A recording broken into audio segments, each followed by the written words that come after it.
দেশের ৩ বিভাগে ১৬ সেপ্টেম্বর সন্ধ্যা থেকে পরবর্তী ২৪ ঘন্টায় ভারী বৃষ্টির আভাস দিয়েছে আবহাওয়া অধিদপ্তর।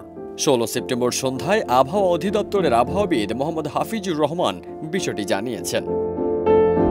কেউ না বুঝলেও আমরা আপনার প্রয়োজন বুঝি, আর তাই তো অত্যাধুনিক ফিচার সম্বলিত বিভিন্ন সাইজ আর কালারের ২৫০টিরও বেশি ডিজাইন অপশন নিয়ে ওয়ালটন স্মার্ট ফ্রিজ বোঝে আপনার প্রয়োজন। এদিন সন্ধ্যা ৬টা থেকে পরবর্তী ২৪ ঘন্টার আবহাওয়ার পূর্বাভাসে বলা হয়েছে, মৌসুমী বায়ু বাংলাদেশের উপর মোটামুটি সক্রিয় এবং উত্তর বঙ্গোপসাগরে প্রবল অবস্থায় রয়েছে।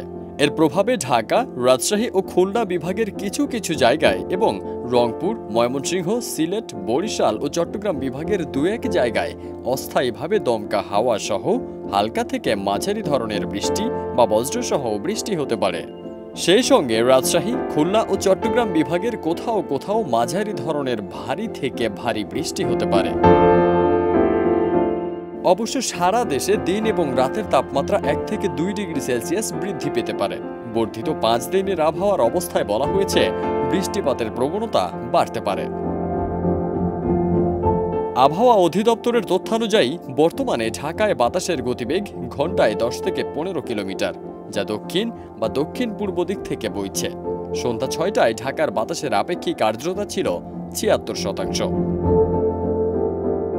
এছাড়া গত ২৪ ঘন্টায় দেশে সর্বোচ্চ ১৩১ মিলিমিটার বৃষ্টিপাত হয়েছে খুলনায়। সর্বনিম্ন তাপমাত্রা ২৪.২ ডিগ্রি সেলসিয়াস ছিল ঢাকার টাঙ্গাইল, চট্টগ্রামের বান্দরবান ও খুলনার কুমারখালীতে, এবং সর্বোচ্চ তাপমাত্রা ৩৫.৮ ডিগ্রি সেলসিয়াস ছিল সিলেটে। ফারদিন সানি, দেশ রূপান্তর।